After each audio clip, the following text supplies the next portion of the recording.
Hey guys, Joseph Henson here with Henson CPA Group. And this week we are going to have a two-part one. We're going to do one part this week, one part next week. So just want to kind of preface that and tell you what we are talking about. Today we are going to talk about evaluating practice performance, key metrics for veterinarian clinic owners. What is this? Well, like I said, this is going to be part one of part two. There's a lot of information here, and instead of throwing a 30-40 minute video at you guys, I'm going to do a 10 to 15 minute video twice, and it could go up to 20 minutes. We'll just have to see.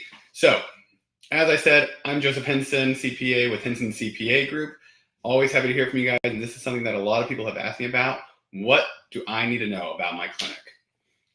So, key metrics that every veterinary clinic should track. There's a lot here. I'm going to show you this slide and the next slide, and I'm going to come back and talk about this. So there are revenue metrics, there are client metrics, there are employee metrics. These are different ones that you want to track. So first, let's talk about revenue metrics. So I'll talk through a few of these. You have gross revenue, revenue per appointment, and revenue by service category. What is gross revenue? Gross revenue is going to be your total income before expenses, including all services, products, and treatments. Revenue by appointment. This is going to be the average revenue, the average income generated per client visit. It's going to help you track the efficiency and effectiveness of your clinic and your staff. Revenue by service and category. This breaks down the revenue across different service lines. This could be your routine care, surgery, diagnostic, pharmacy. If you have grooming, we can talk about that. Next thing we're going to talk about is client metrics. So the first one is client retention rate, the percentage of repeat clients over a certain time period, an indicator of client loyalty. Why is this important? It is much cheaper to retain a client than go out to get a new client. New client acquisition tracks how many new clients are entering the practice over a defined period. A practice is going to grow stale and start seeing performance drop off if you are not acquiring new clients. This will go into customer acquisition costs, but you have to maintain a certain level of acquisition in order to grow, because you'll naturally see different clientele fall off because moving away, death of their loved ones, all kinds of factors. And the next one is client satisfaction and feedback. This is a really good one. It lets people know how they feel your clinic is doing through surveys or reviews, and it will help you understand the client perception and identify areas for improvement. If one person has a complaint, say about, reception wasn't very good today, one person overall won't make a difference. If you hear this time and time again, that could be a big thing. If someone feels like the bedside manner of a veterinarian isn't great and they leave that as a little bit of feedback, again, one person not always going to make a difference. But if you hear this time and time again, what can be implemented in order to bring that satisfaction up? Because if your clients are not satisfied, if they don't feel valued, respected, heard, then they will leave a clinic to find a new one. The last one section is going to be the employee metrics, revenue per employee. This will measure how much income is generated per employee, which will also help identify staffing efficiencies. You want to know what one employee brings in revenue-wise. So if you're finding that revenue per employee is $30 per visit, probably not great. Now, if you find that you're making $120 on average per employee, you might be doing better. It really just depends. Staff utilization rate, tracking the efficiency of your staff in terms of appointments booked versus the hours they're available. So do you have a lot of downtime in the clinic that people are just standing around and they're not actually seeing patients, especially for your vet techs and veterinarians? If you're not maintaining adequate appointments, this is going to be an issue. You will see performance drop. You will see a lot of issues revenue-wise. Employee turnover rate.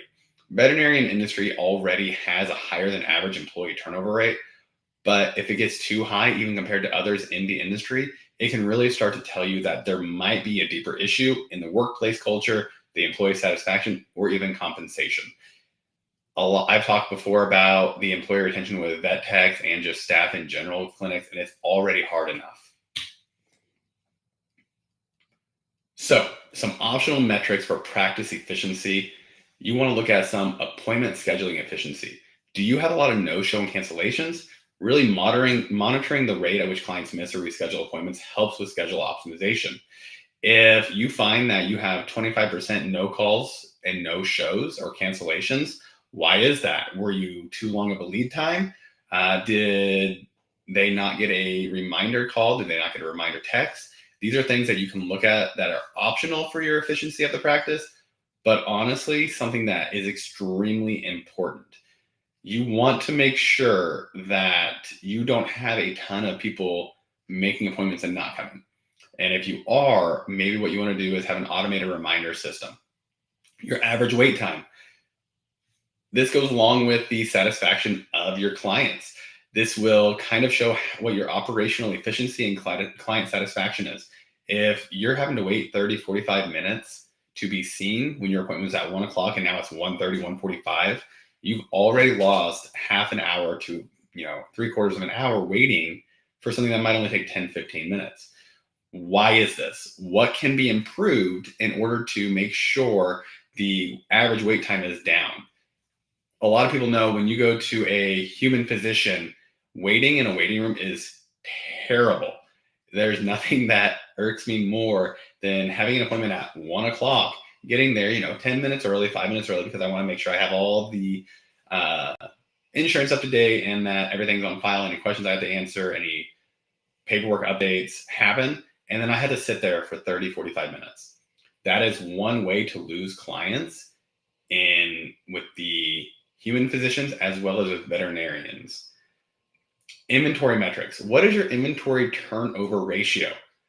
This is going to measure how quickly inventory is sold and replaced. So are you keeping your pet medications on the shelf too long?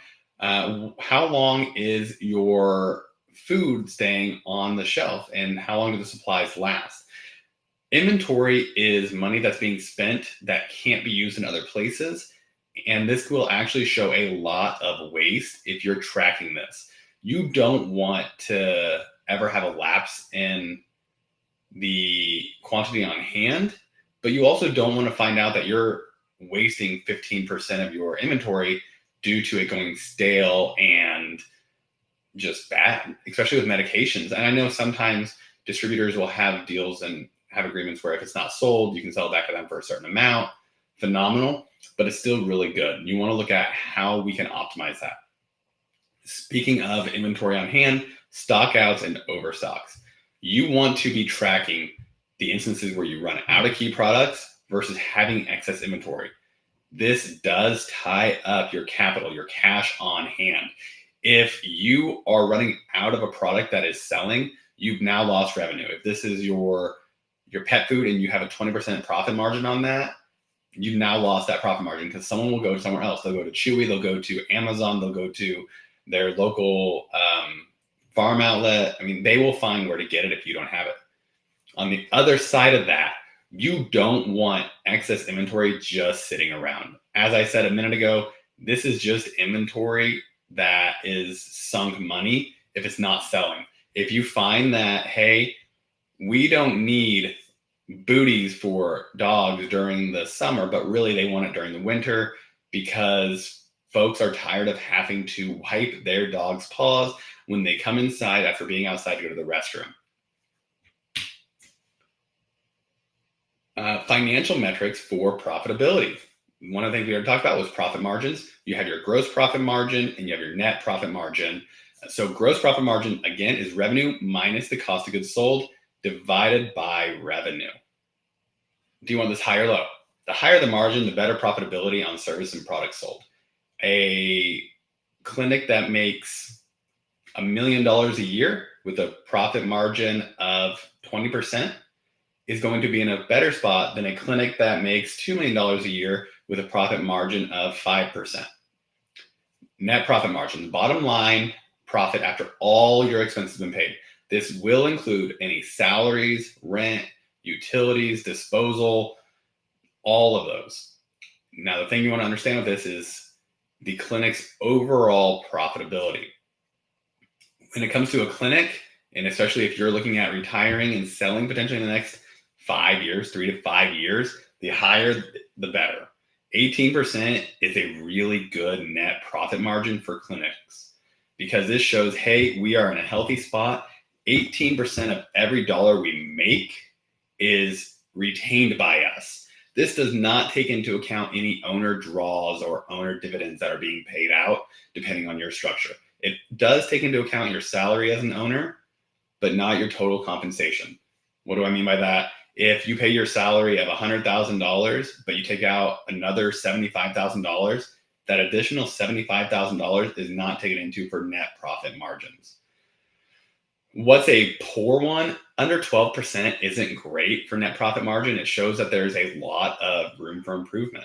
One of the things that might be dragging your net profit margin down is interest on purchases you've made or on short-term financing that you've had. The next one, cost of goods sold. This will track the direct costs related to providing services such as medications, medical supplies, equipment, and you want to keep cost of goods sold under control to ensure a healthy margin. If your cost of goods sold is making up 40% of your gross revenue, we're going to have an issue. We want to maintain a lower but adequate cost of goods sold ratio. Operating expenses. You have two main types of operating expenses. You have fixed and you have variable. Fixed costs will include your rent and salaries typically, whereas variable costs are utilities and consumables such as any sort of treatment, ointments, things like that. Why are these different? And a little more explanation. With your fixed costs, these are ones that you know are going to happen every single month. Your rent might be $2,000 monthly. Phenomenal. Now let's talk about that, which is a fixed cost. Let's talk about a variable cost, a utility. Let's say that you are a clinic who runs on gas for heat. You will see that your cost goes up during the winter months and down during the summer months. Another variable cost will be any consumables. If you're doing any sort of treatments in house or typical routine vaccinations for pets, your cost goes up the more you see. That would be your variable cost. You want to ensure these are separate line items and are in line with your revenue to ensure continued profitability. Your expense to revenue ratio measures the proportion of revenue spent on operational cost. This is a good one. The lower the ratio is more favorable. There's not a lot to do here. You don't want expenses to be on pace to do a 1-to-1. If you have expense to revenue ratio of 1-to-1, basically for every dollar you bring in, you spend it, that's not great. You want a lower ratio to show good clinic health.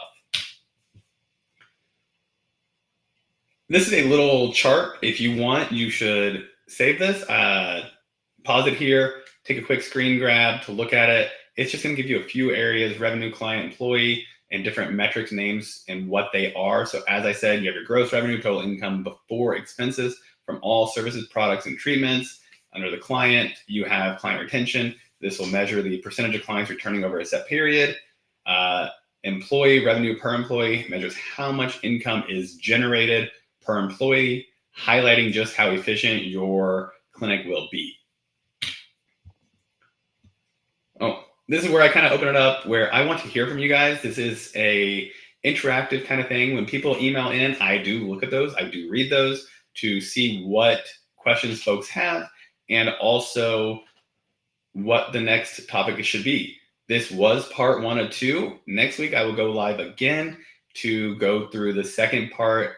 I hope you guys enjoyed this. Again, I'm Joseph Henson with Henson CPA Group. And if you have any questions, shoot me an email at Joseph with 2 E's at